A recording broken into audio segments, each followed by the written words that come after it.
नमस्कार दोस्तों, market money education के यूट्यूब चैनल पर आपका बहुत बहुत स्वागत है। दोस्तों आइए आज फिर से कल के लिए निफ्टी और बैंक निफ्टी का एनालाइज करते हैं। कहाँ पर हमें सपोर्ट और रेजिस्टेंस मिल सकता है, किस लेवल पर हमें ट्रेडिंग की अपॉर्चुनिटी मिल सकती है। दोस्तों वीडियो को पूरी तरह से पूरा देखिएगा, क्योंकि आप पूरा वीडियो को देखेंगे तो आप अच्छी तरह नॉलेज लेकर के खुद के दम पर आप ट्रेड कर सकेंगे और आपको किसी तरह की कॉल टिप्स की आवश्यकता नहीं होगी। तो आइए सबसे पहले हम बैंक निफ्टी का एनालाइजेशन करते हैं।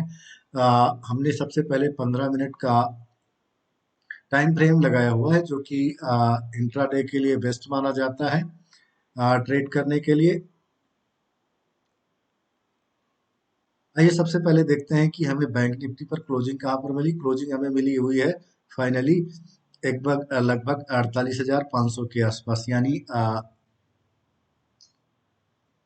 48,490 पर।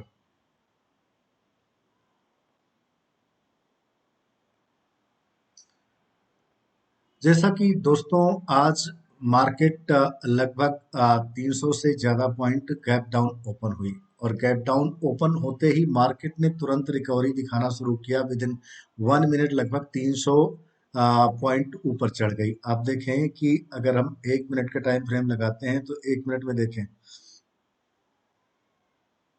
ये कितनी बड़ी कैंडल बना करके 47,744 पर ओपन हुई, और यहाँ पर जाकर के 48,000, लगभग 300 पॉइंट का 1 मिनट में ही इसने कैंडल बना दिया। तो इस समय तो 1 मिनट में कोई ट्रेड लेने का मतलब ही नहीं बनता। जब तक स्टेबल ना हो मार्केट, तब तक तो कोई मतलब बनता नहीं है कि उस समय ट्रेड किया जाए। तो आज मार्केट इसलिए गैप डाउन ओपन हुई क्योंकि न्यूज बेस्ड मार्केट होने के कारण कोटक महिंद्रा बैंक के अगेंस्ट आरबीआई ने कुछ कार्रवाई की। इसके कारण जो है वो हालांकि कोटक महिंद्रा बैंक को देखेंगे तो वो बहुत बड़ा गैप डाउन ओपन हुआ और वो नीचे ही चला गया।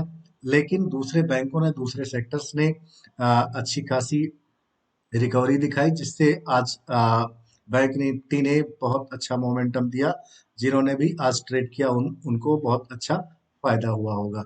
इस लेवल पर ऊपर हुई, जैसा कि हमने कल भी यहाँ पर एक सपोर्ट का लेवल मार्क किया हुआ था, और ठीक यहाँ ओपन सपोर्ट के आसपास ही सपोर्ट का एक तरह से मान के चलिए कि ये बाइंग का एरिया होता है।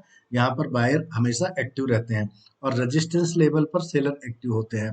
तो इसलिए यहाँ पर ओपन हुई और बायर्स को मौका मिला, इन्होंने तुरंत बाइंग किया। और हो सकता है कि जिन्होंने बीटीएसटी के लिए कुछ पुट साइड की अपने पास पोजीशन बनाई होगी, उन्होंने प्रॉफिट बुक किया। तो सडनली 1 मिनट के अंदर ही इतनी बड़ी कैंडल बन गई और एकदम से आकर के रिकवरी कर गई। इसके बाद पूरा दिन मार्केट थोड़ा सा उसने करेक्शन किया। इसके बाद पूरा दिन मार्केट जो है वो बुलिश मोमेंटम ही रही। हालांकि आज मार्केट चूंकि न्यूज बेस्ड थी, हालांकि हमने आज इसीलिए ट्रेड नहीं किया क्योंकि न्यूज बेस्ड मार्केट कभी भी ऊपर आकर के, क्योंकि यहाँ पर एक रेजिस्टेंस का लेवल था, यहाँ से भी वो आप बाउंस बैक कर सकती थी। इसलिए हमने ज़्यादा रिस्क नहीं लिया। हालांकि आज समय भी नहीं मिला, इसलिए हमने ट्रेड में ज़्यादा ध्यान नहीं दिया। तो आइए देखते हैं कल हमें कहाँ पर सपोर्ट और रेजिस्टेंस का लेवल मिल सकता है। जैसा कि यहाँ पर क्लोजिंग आई हुई है, एक जहाँ पर क्लोजिंग आई हुई है एक साइकोलॉजिकल लेवल है, और संभव है कि कल मार्केट अगर यहाँ पर ओपन होती है, यानी फ्लैट ओपन होती है 48,500 के आसपास ही, तो 48,500 के आसपास जब ओपन होती है, हमें 5 मिनट या 15 मिनट की सबसे पहले वेट करना होगा कि मार्केट किस तरह से रिएक्ट करती है। वहां पर बायर और सेलर किस प्रकार से आ, उसको लेते हैं। अगर ये यहाँ पर ओपन होकर के नीचे आती है इस लेवल पर 48,300 के आसपास में, तो फिर एक 48,500 के, यानी 300 पॉइंट का हमें अपसाइड का कॉल साइड में अपॉर्चुनिटी मिल सकती है। एक बार हो सकता है कि फिर ये चूंकि जो साइकोलॉजिकल 48,500 का लेवल है, यहाँ से फिर से बाउंस बैक कर दे, और इसी स्थान पर दोबारा यहाँ पर थोड़ी देर कंसोलिडेशन करे। यहाँ पर ही अगर कंसोलिडेशन करती है, यहाँ पर कुछ देर मार्केट समय बिताती है 48,500 के आसपास में, फिर अगर ये ब्रेकआउट देती है तो फिर हमें 48,000, 48,000 या 49,000 का लेवल देखने को मिल सकता है, क्योंकि बड़ा जो रेजिस्टेंस का लेवल है इस एरिया में ही है। तो दोस्तों, इस प्रकार से कल हम ट्रेडिंग की अपॉर्चुनिटी को खोजेंगे सपोर्ट और रेजिस्टेंस के लेवल पर। दोस्तों, हमेशा मैं आपको बताता हूं कि सपोर्ट और रेजिस्टेंस के लेवल पर ही हमें ट्रेडिंग की अपॉर्चुनिटी मिलती है, वो चाहे कॉल साइड में हो या पुट साइड में हो। आप देखें यहाँ पर किसी जो भी लेवल मार्क्स हैं उस जगह पर आपको अपॉर्चुनिटी दिख रही है कि नहीं। इन लेवल्स पर, चूंकि ये यहाँ पर बायर और सेलर एक्टिव होते हैं, और बायर और सेलर जिधर, चूंकि रिटेलर जो है वो मार्केट में इतना ज्यादा कुछ नहीं कर पाते, जो बड़े प्लेयर्स होते हैं उनके यहाँ पर स्टॉप लॉस भी होते हैं, यहाँ पर पोजीशन होती है, वो जिस साइड में जाते हैं उधर का हम पोजीशन लेकर के ट्रेड कर लेते हैं। तो इसलिए हमें सपोर्ट और रेजिस्टेंस का, सपोर्ट और रेजिस्टेंस के माध्यम से हम ट्रेड ले सकते हैं। वहां पर हमें ट्रेड की अपॉर्चुनिटी मिल जाती है, हमें किसी प्रकार का इंडिकेटर यहाँ पर लगाने की आवश्यकता नहीं होती। जिस तरफ ब्रेकआउट मिलता है, हाँ इतना जरूर है कि मार्केट को एक जगह पर थोड़ी देर तक बिताने से क्या होता है कि वहां पर बहुत सारे ऑर्डर पड़ने लगते हैं। अब जिधर का ज्यादा ऑर्डर होगा उस साइड में मार्केट जो है वो ब्रेकआउट दे देगी। अगर बाइंग की ज्यादा ऑर्डर पड़ेंगे तो बाई साइड में अपॉर्चुनिटी दे देगी, अगर सेल के ज्यादा पढ़ेंगे तो आपको पुट साइड की अपॉर्चुनिटी मिल जाएगी। इस प्रकार से अगर हम ट्रेड करते हैं तो हमें ज्यादा से ज्यादा एक्यूरेसी मिलती है। तो ये रहे बैंक निफ्टी के लेवल। और इसके बाद ऑप्शन का भी, ऑप्शन चेन का जो डेटा होता है उसको भी एनालाइज करेंगे। आइए देखते हैं हमें निफ्टी में कहाँ पर अपॉर्चुनिटी मिल सकती है, किस लेवल पर हमें सपोर्ट और रेजिस्टेंस देखने को मिल सकता है। तो निफ्टी का चार्ट लगाते हैं। ये रहा निफ्टी 50 का चार्ट।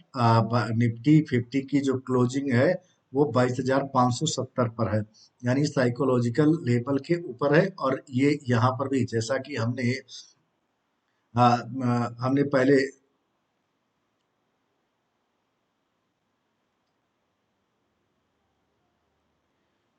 ये देखिए यहाँ पर अभी हमने रेजिस्टेंस के लिए मार्किंग की थी, ठीक उसी वहां पर रेजिस्टेंस ले रही है, अब यहाँ पर कंसोलिडेशन कर रही है। ये एक पॉजिटिव साइन है कि यहाँ से अगर ब्रेकआउट देती है तो कल गैप गैप अप ओपन हो सकती है, 700 के आसपास ओपन हो सकती है। अगर यहाँ पर ओपन होती है तो एक बार यहाँ बिताने के बाद एक बार बाउंस बैक कर सकती है 22,600 के आसपास। यहाँ थोड़ी देर बिताने के बाद अगर ब्रेकआउट देती है तो हमें फिर 100-150 पॉइंट का कॉल साइड में अपॉर्चुनिटी निफ्टी में देखने को मिल सकती है।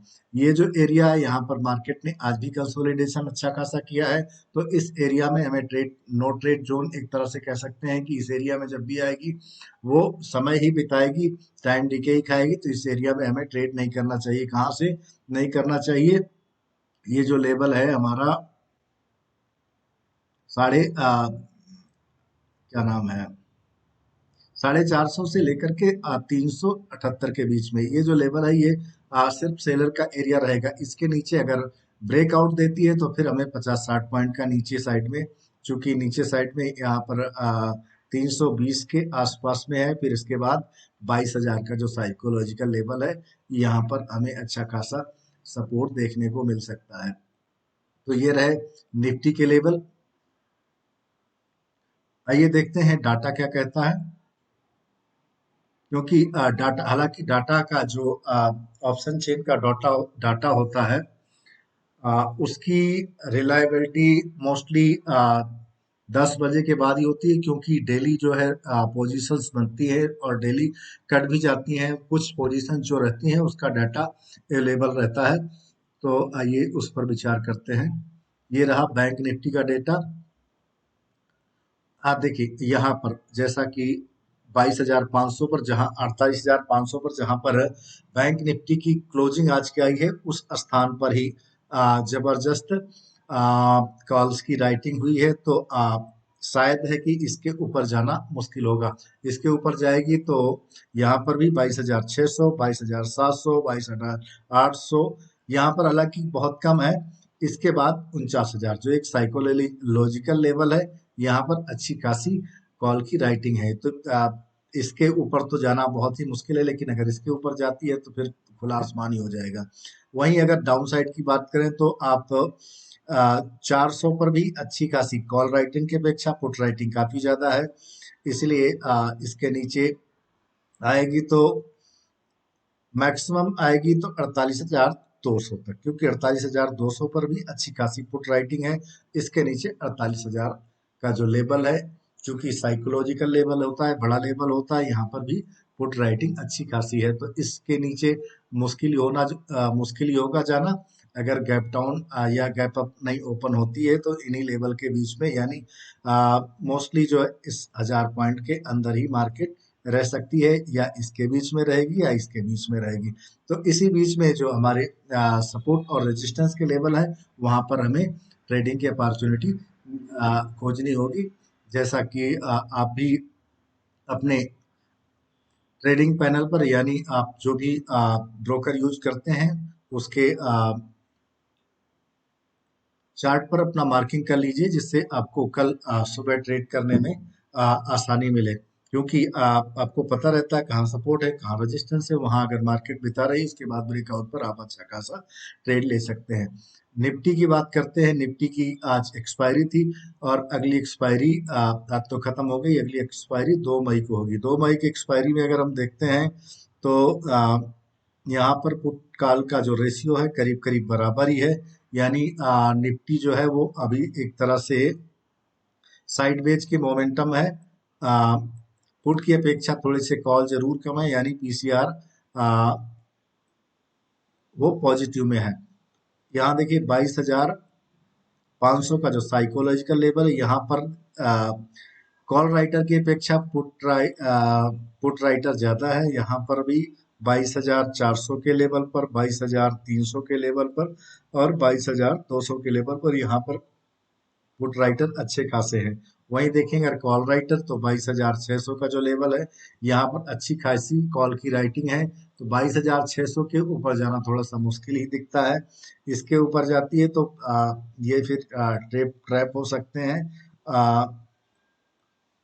22,600 700 तक का लेवल, यहाँ तक का लेवल कल निफ्टी दिखा सकती है। अगर अच्छा खासा मोमेंट आया तो ये सारे लोग ट्रैप हो जाएंगे और अच्छी खासी 200-300 पॉइंट की मोमेंटम दिखा सकती है। हालांकि कोई न्यूज वगैरह नहीं है, मुश्किल ही है, क्योंकि कल कोई एक्सपायरी भी नहीं है। आज अच्छा खासा मोमेंटम दे चुकी है। तो मुझे लगता है कि बस आप मान के चलिए कि 22,400 से 22,600 के इस बीच में ही निफ्टी का मोमेंटम अक्सर देखने को कल मिल सकता है। तो ये रहा दोस्तों निफ्टी और बैंक निफ्टी में सपोर्ट और रेजिस्टेंस के लेवल, जिसके माध्यम से आप अपने ट्रेडिंग जर्नी को अच्छी बना सकते हैं। दोस्तों, अगर आपको ये वीडियो नॉलेजेबल लगती है या आपके काम आती है या इससे आप कुछ समझते हैं तो आप इस चैनल को सब्सक्राइब करें, ग्रोथ करने में मदद करें। साथ ही आप हमारे टेलीग्राम चैनल को भी ज्वाइन कर सकते हैं। दोस्तों के साथ इस वीडियो को आप शेयर करें और लाइक भी करें, जिससे आगे हमें थोड़ा सा और ज़्यादा मन में हो और अच्छे मैं वीडियो बना सकूं। और आपको अभी तो यहाँ पर हम डेली एनालाइज करते हैं और मेरे मन में है कि मैं कई जो ट्रेडिंग के इंट्राडे के सेटअप है उन पर टेस्टिंग कर रहा हूँ, जिसको आपके साथ में शेयर करूंगा, जिनके माध्यम से आप डेली 1-2 ट्रेड इजीली, जिनकी एक्यूरेसी 80 to 90% है, डेली 1-2 ट्रेड आराम से आप ले सकते हैं और अच्छी खासी अर्निंग कर सकते हैं। तो दोस्तों, आज के लिए यहीं तक, फिर मिलते हैं कल एक नई वीडियो के साथ में। तब तक के लिए नमस्कार।